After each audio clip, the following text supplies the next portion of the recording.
ಇನ್ನು ರಾಜ್ಯದಲ್ಲಿ ಮತಪಟ್ಟಿ ವಿಶೇಷ ಪರಿಷ್ಕರಣೆ ಅಂದರೆ SIR ಮುಕ್ತಾಯ ಆಗಿದೆ. ಇದೀಗ ಚುನಾವಣಾ ಆಯೋಗ ಮೊದಲ ಪರಿಷ್ಕೃತ ಪಟ್ಟಿಯನ್ನ ಪ್ರಕಟಿಸಿದೆ. ಹಾಗಾದ್ರೆ ರಾಜ್ಯದಲ್ಲಿ ಎಷ್ಟು ಜನರನ್ನ ಅಂದ್ರೆ ಮತದಾರರನ್ನ ಈ ಪಟ್ಟಿಯಿಂದ ಕೈಬಿಡಲಾಗಿದೆ ಅಥವಾ ಮತದಾರರ ಪಟ್ಟಿಯಿಂದ ಎಷ್ಟು ಜನರ ಹೆಸರು ಡಿಲೀಟ್ ಆಗಿದೆ, ಎಷ್ಟು ಜನರಿಗೆ ನೋಟಿಸ್ ಕೊಡಲಾಗ್ತಾ ಇದೆ? ನಿಮಗೆ ಅಕಸ್ಮಾತ್ ಏನಾದ್ರು ನೋಟಿಸ್ ಬಂದ್ರೆ ನೀವೇನು ಮಾಡಬೇಕು? ಬನ್ನಿ ರಿಪೋರ್ಟಲ್ಲಿ ನೋಡ್ಕೊಂಬೋಣ.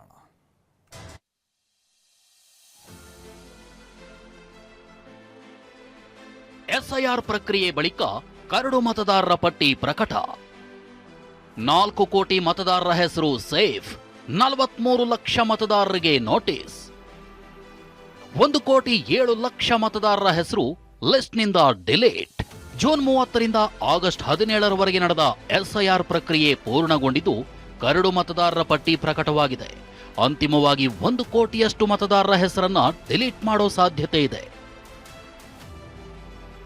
ಯಾರ್ಯಾರು ASDO ಪಟ್ಟಿಯಲ್ಲಿ ಹೆಸರಿತ್ತು ಅವ್ರಿಗೆ ಬಿಟ್ಟು ಯಾರ್ಯಾರು ಎನ್ಯುಮರೇಷನ್ ಫಾರ್ಮ್ ಸೈನ್ ಮಾಡಿ ವಾಪಸ್ ಕೊಟ್ಟಿದ್ದಾರೆ ಅವರೆಲ್ಲರ ಹೆಸರು ಈ ಡ್ರಾಫ್ಟ್ ಅವರಲ್ಲಿ ಇರ್ತದೆ. 4,46,80,151 ಮತದಾರರು ಕರ್ನಾಟಕದಲ್ಲಿ ಇದ್ದಾರೆ.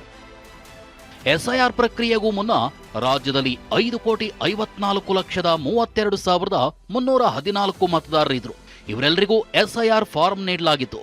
ಈ ಪೈಕಿ ASDDO ಅಂದ್ರೆ ಪ್ರಕ್ರಿಯೆಗೆ ಗೈರಾದವರು, ಶಿಫ್ಟ್ ಆದವರು, ಮೃತಪಟ್ಟವರು, 2 ಕಡೆ ಮತಪಟ್ಟಿಯಲ್ಲಿ ಹೆಸರು ಹೊಂದಿದವರು ಸೇರಿ ಸುಮಾರು 1,07,96,339 ಮತದಾರರು ಅಂತ ಗುರುತಿಸಲಾಗಿದೆ. ಬಹುತೇಕ ಇವರ ಹೆಸರು ಡಿಲೀಟ್ ಆಗೋ ಸಾಧ್ಯತೆ ಇದೆ. ಇನ್ನು ಉಳಿಕೆ 4,46,35,975 ಮತದಾರರ ಹೆಸರು ಸೇಫ್ ಆಗಿದ್ದು ಕರಡು ಪಟ್ಟಿಯಲ್ಲಿ ಪ್ರಕಟವಾಗಿದೆ. ಈ ಪೈಕಿ 43,81,335 ಮತದಾರರ ದತ್ತಾಂಶಗಳಿಗೆ ಹೊಂದಾಣಿಕೆಯಾಗ್ತಿಲ್ಲ ಅಂತ ನೋಟಿಸ್ ಕೊಡಲಾಗುತ್ತೆ. 4,46,00,000 ನೋಟಿಸ್ ಕೊಡಬೇಕಾದ ಸಂಖ್ಯೆ 43,80,000 ಮಾತ್ರ. ಬಾಕಿಯವರಿಗೆ ನೋಟಿಸ್ ಕೊಡಬೇಕಿಲ್ಲ. ಮತದಾರರಿಗೆ ನೋಟಿಸ್ ಕೊಡೋದು ವಾಟ್ಸಪ್ ಮುಖಾಂತರವನ್ನು ಮೇಲ್ ಮುಖಾಂತರ ಕೊಡ್ಲಿಕ್ಕೆ ಆಗೋದಿಲ್ಲ.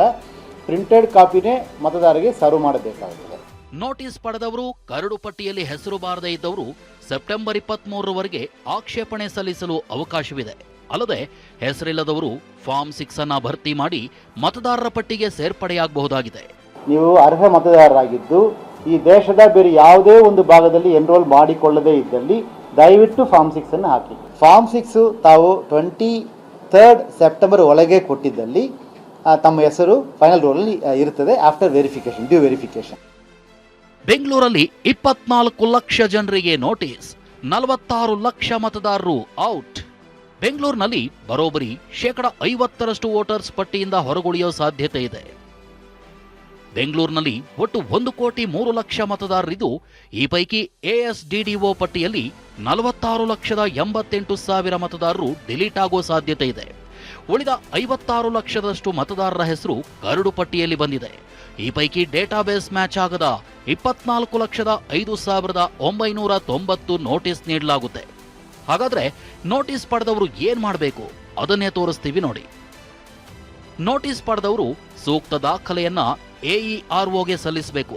ಸರ್ಕಾರಿ ಅಥವಾ ಖಾಸಗಿ ಉದ್ಯೋಗದ ID ಕಾರ್ಡ್, ಪಿಂಚಣಿದಾರರ ಗುರುತಿನ ಚೀಟಿ, ಆಧಾರ್ ಕಾರ್ಡ್, ಪಿಂಚಣಿ ಪಾವತಿಗಾಗಿ ನೀಡಲಾಗಿರುವ ಸರ್ಕಾರಿ ಆದೇಶ, ಜನನ ಪ್ರಮಾಣ ಪತ್ರ, ಪಾಸ್ಪೋರ್ಟ್, ಶೈಕ್ಷಣಿಕ ಪ್ರಮಾಣ ಪತ್ರ, ಶಾಶ್ವತ ನಿವಾಸ ಪ್ರಮಾಣ ಪತ್ರ, ಅರಣ್ಯ ಹಕ್ಕುಗಳ ಪ್ರಮಾಣ ಪತ್ರ, ಜಾತಿ ಪ್ರಮಾಣ ಪತ್ರ, NRC ಪ್ರಮಾಣ ಪತ್ರ, ಕುಟುಂಬ ನೋಂದಣಿ ಕಾರ್ಡ್, ಮನೆ ಹಂಚಿಕೆ ಪ್ರಮಾಣ ಪತ್ರದ ಪೈಕಿ ಯಾವುದಾದ್ರೂ 2 ದಾಖಲೆ ನೀಡಿದ್ರೆ ನಿಮ್ಮ ಹೆಸರು ಸೇಫ್ ಆಗುತ್ತೆ.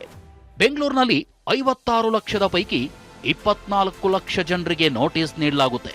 ಇವರೆಲ್ಲರೂ ದಾಖಲೆ ಕೊಡದಿದ್ರೆ ಉಳಿಯೋದೇ 30 ಲಕ್ಷ ಮತದಾರರು ಮಾತ್ರ. ಅಲ್ಲಿಗೆ ಬೆಂಗಳೂರಲ್ಲಿ 70 ಲಕ್ಷ ಮತದಾರರು ಡಿಲೀಟ್ ಆದ್ರೂ ಅಚ್ಚರಿ ಪಡಬೇಕಿಲ್ಲ. ಇಂದಿನಿಂದ ಸೆಪ್ಟೆಂಬರ್ 23ರವರೆಗೆ ಹಕ್ಕು ಮತ್ತು ಆಕ್ಷೇಪಣೆ ಸಲ್ಲಿಕೆಗೆ ಅವಕಾಶವಿದೆ. ಹಿಂದೆ ಕರಡು ಪಟ್ಟಿ ಪರಿಶೀಲಿಸಿ ನಿಮ್ಮ ಹೆಸರಿದ್ರೆ ತಲೆ ಕೆಡಿಸ್ಕೊಳ್ಬೇಕಿಲ್ಲ. ಹೆಸರಿಲ್ಲದೆ ಇದ್ರೆ ಫಾರಂ 6 ಅನ್ನ ಭರ್ತಿ ಮಾಡಿ. ಹೆಸರಿದ್ದು ನೋಟಿಸ್ ಬಂದ್ರೆ ಸೂಕ್ತ ದಾಖಲೆ ಕೊಡಿ. ನಿಮ್ಮ ಹೆಸರು ಮತದಾರರ ಪಟ್ಟಿಯಲ್ಲಿರುತ್ತೆ. ಕರಡು ಪಟ್ಟಿಯಲ್ಲಿ ಹೆಸರಿಲ್ಲ, ಡಿಲೀಟ್ ಆಗೋಯ್ತು ಅಂತ ತಲೆ ಮೇಲೆ ಕೈ ಹೊತ್ತು ಕೂರೋ ಅಗತ್ಯವಿಲ್ಲ. ಅರುಣ್ ಜೊತೆ ಲಕ್ಷ್ಮೀ ನರಸಿಂಹ, TV9 ಬೆಂಗಳೂರು.